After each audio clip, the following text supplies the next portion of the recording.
Once upon a time, in the friendly town of Maple Grove, lived a boy named Ethan Brightwood. Ethan was smart, funny, and full of energy, but he had one big problem. He never listened. Not when his teacher asked him to slow down. Not when his friends tried to share their ideas. Not even when his mom called his name 3 times in a row. Ethan always thought he already knew everything. "Why listen?" he'd say, "when I can do things my way." One sunny afternoon, Ethan's class took a field trip to Whispering Woods, a place filled with tall trees that seemed to sway even when the air was still. Their teacher, Mrs. Willow, gathered everyone close.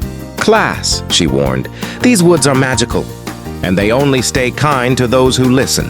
Most kids nodded nervously, but Ethan smirked, barely paying attention. His mind was already racing toward adventure. While Mrs. Willow explained the rules, stay on the path. Don't wander off. Ethan drifted backward, eyes wandering deeper into the dark forest. As he slipped behind the group, he noticed a massive old oak tree with roots curling like giant stone fingers. Something about it felt alive, mysterious, and exciting. He stepped closer and felt a breeze whisper around him. "Ethan," he froze. Was someone playing a trick? Again, softer this time. "Ethan, listen." He looked all around. No friends, no teacher. Just that enormous oak tree. "And why should I listen to a tree?" He laughed, crossing his arms. The tree responded with a slow, creaking groan that sounded like disappointment. Then, the forest changed. The light dimmed. The chirping birds fell silent. The path behind Ethan vanished. "Oh no," he whispered. Ethan was lost. He tried yelling for help, but his voice only echoed back. He tried walking, but every direction looked the same. Finally, he sat beneath the oak, feeling nervous for the first time that day. The ground trembled gently as if the tree sighed. "You did not listen," a deep voice murmured. "Not to your teacher. Not to your friends. Not even to yourself." Ethan swallowed hard. I'm sorry. I didn't think it mattered." "Oh, but it matters," the tree said. "When you do not listen, you miss the warnings, and the wisdom, and the love others try to give you." For the first time, Ethan truly listened. "I want to change," he said softly.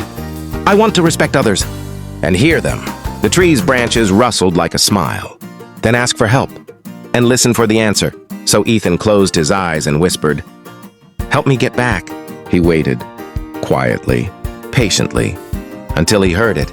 A faint voice calling his name. "Mrs. Willow!"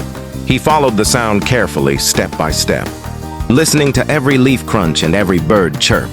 Soon, the path appeared again, and he burst through the trees where his class waited. Mrs. Willow hugged us. "Ethan, we were worried." "I'm sorry," he said with tears in his eyes. "I wasn't listening, but I promise I will from now on." And guess what? He did. Ethan became the best listener in Maple Grove. He heard new ideas. He heard his friends' feelings.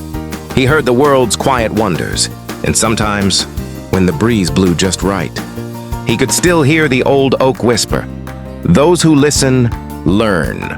A moral of the story: listening shows respect, and respect helps us stay safe, learn, and grow. When we listen, we discover the wisdom and care others share with us.